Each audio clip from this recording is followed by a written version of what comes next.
안녕하세요. 저는 올해 54세 남자이며 오래 다니던 직장을 그만두고 한적한 시골 마을에서 이장으로 살아가고 있습니다. 한적한 시골이긴 하지만 워낙에 대도시랑 거리가 가까워서 살아가는데 전혀 불편함은 없습니다. 저는 대도시에서 15년 정도 직장 생활을 했습니다. 사랑하는 여자를 만나서 결혼도 했지만 그녀는 오랜 암 투병으로 세상을 떠나갔죠. 제 아내는 위암이었습니다. 위에 커다란 암덩어리가 있다는 말을 들었을 때 세상이 무너지는 것만 같았고, 그런 그녀를 어떻게든 살려보겠다고 노력했지만 결국에는 세상을 떠나갔습니다. 그 일을 계기로 상심이 너무 커서 도시 생활을 접고 시골로 거처를 옮기고 더 이상 아둥바둥 살아가는 게 아니라 적당히 살다가 저도 제 아내를 따라 하늘나라로 가려는 마음을 가지고 있었습니다. 제 인생의 전부였던 그녀를 잃으니까 저도 삶의 의욕이 많이 없어지더라고요. 모아놓은 돈도 없이 그저 하루하루 간단하게 밥 먹고 산을 바라보며 시간을 보냈습니다. 하지만 도시 생활하면서 몸에 배어있는 따뜻한 태도가 어디 가지 않았는지 나이 많으신 어른들과 어울리다 보니 저는 많은 인정을 받게 됐습니다. 그렇게 이 마을로 내려온 지 10년 만에 마을 이장을 맡게 됐습니다. 제가 살고 있는 마을은 워낙에 나이 많으신 분들이 많아서 이장을 할 사람이 저밖에 없기도 했습니다. 나이 80살 먹은 어른한테 이장을 맡길 수는 없는 노릇 아닙니까? 그렇게 평화롭게 마을 생활을 이어나가고 있었는데 어느 날 젊은 부부가 저를 찾아왔어요. 젊은 부부의 나이는 아직 30대가 되지 않았었죠.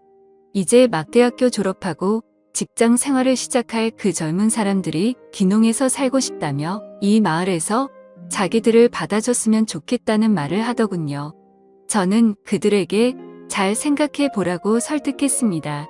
시골 생활이라는 게 그렇게 생각처럼 만만한 게 아니라면서 아직 나이도 어린데 왜 굳이 그런 선택을 하냐고 물었죠.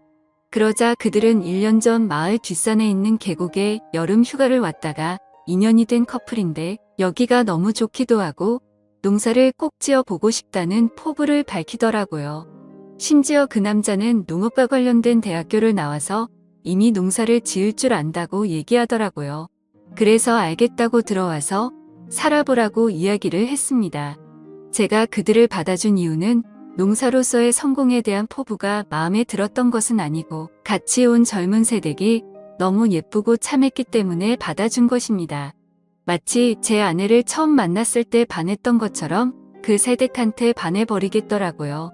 하얗고 작은 얼굴에다가 새하얀 치아를 보이며 웃을 때면 아주 작고 귀여운 천사처럼 보였습니다.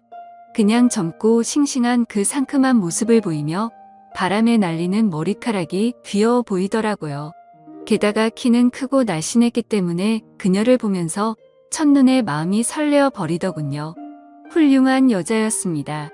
그렇다고 갓 결혼한 여자를 어떻게 해보겠다, 뭐 그런 마음이 있었던 게 아니고 쭈글쭈글한 노인네들과 어울리기만 했던 저로서는 너무나 신선하고 상큼한 딸기 같은 사람이라는 느낌이 들었습니다. 동네 어르신들 동의도 제가 수월하게 받아냈고 정착금 등 지원도 모두 해결해줬습니다. 요즘에는 귀농하면 동사무소에서 지원금을 주는 경우도 있는데 다행히 젊은 부부는 지원금을 받을 수 있어서 편하게 이사를 했습니다. 당장 마을에 집을 하나 지을 수 없었기 때문에 젊은 부부는 저희 집안에 있는 사랑채 같은 건물에 머물러라고 말했고 나중에 집이 비는 곳이 있으면 그쪽으로 옮겨가라고 말했습니다. 그들이 이사를 오고 그 시간에 간간히 새어나오던 짤막한 웃음소리를 들으면서 참으로 오랜만에 마을의 생기가 돌았습니다. 젊은이들이 왔을 뿐인데 마을의 분위기가 달라지는 그런 느낌을 받았습니다. 그날부터 저에게는 신세계가 기다리고 있었습니다. 정말 시골로 오기를 잘했다는 기쁨이 그날부터 자리하고 있었던 것이죠. 처음에는 따로 밥을 해 먹었지만 나중에는 한 식구처럼 잠만 따로 잘 푼 식사는 같이 하게 되었습니다. 집이 넓고 건물도 따로 되어 있었기 때문에 충분히 남처럼 살 수 있는 구조입니다. 그렇게 밥도 같이 먹고 농사일을 본격적으로 하기 위한 준비들을 하면서 시간을 보내고 있었습니다. 그러던 어느 날 젊은 부부 신랑이 서울에 퇴직금 정리와 몇 가지 물건들 살게 있다고 1박 2일 동안 서울을 다녀오겠다고 말했고 저는 젊은 세대가 둘이서 같이 있게 되었습니다.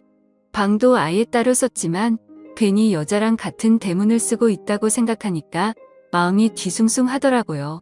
이러다가 무슨 일 생기는 거 아닌가 싶고 아무 일도 안 생기는 게 당연하겠지만 은근히 생기기를 바라기도 하는 그런 마음이었던 것 같아요. 남자들은 이런 상상을 조금 하지 않습니까? 그냥 그 정도였습니다.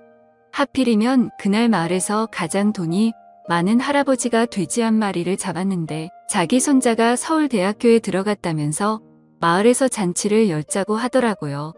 점심시간에 그 소식을 듣고 부랴부랴 준비해서 잔치를 열 준비를 하고 자리를 만들었습니다. 그렇게 늦은 오후 시간부터 마을에서 잔치가 열렸고 마을 사람 대부분이 와서 고기를 먹고 술도 한잔하게 됐습니다.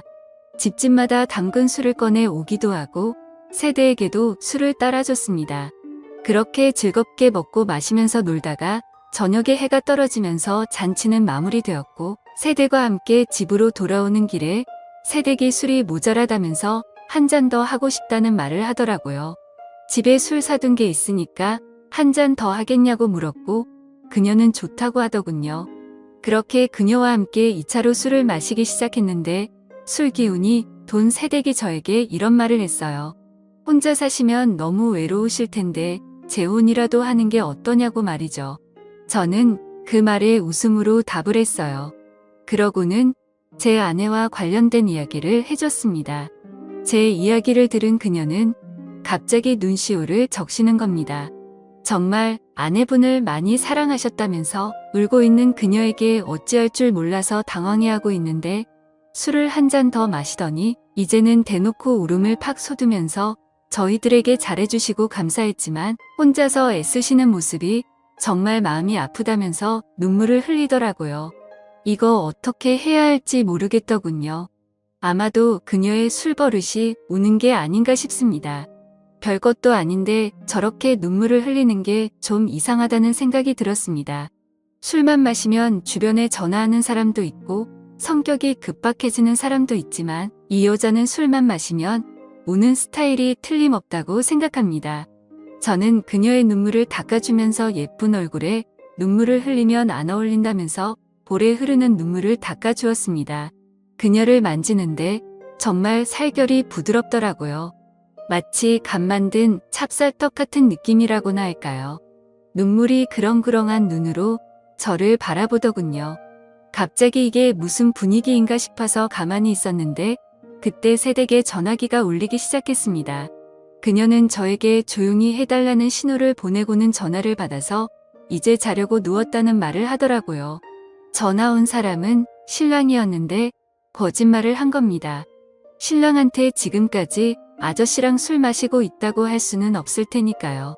전화를 끊고 잠시 어색한 분위기를 새댁이 한마디로 전환시켰답니다.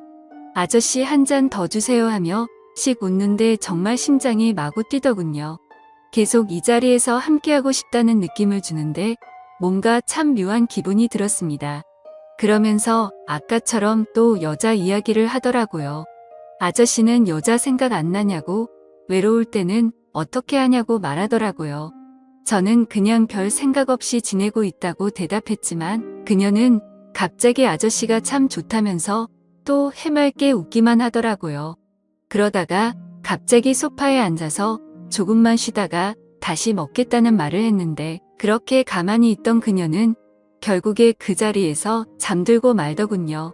마시던 술을 다 치우고 나서니 소파에 비스듬히 기대서 잠에 빠져 있는 새댁의 모습이 참으로 귀엽게 보였습니다. 그녀의 새하얀 얼굴에 파묻히고 싶다는 마음은 굴뚝 같았지만 그래도 저를 믿고 의지하고 있는 두 사람에게 그래서는 안 된다는 강한 이성이 저를 억눌러주고 있었습니다. 그러다 저도 소파에서 잠시 잠들었는데 말소리가 들려서 잠시 일어나 보니 새댁이 옆에서 전화를 하고 있더라고요. 저는 계속 자는 척을 했습니다.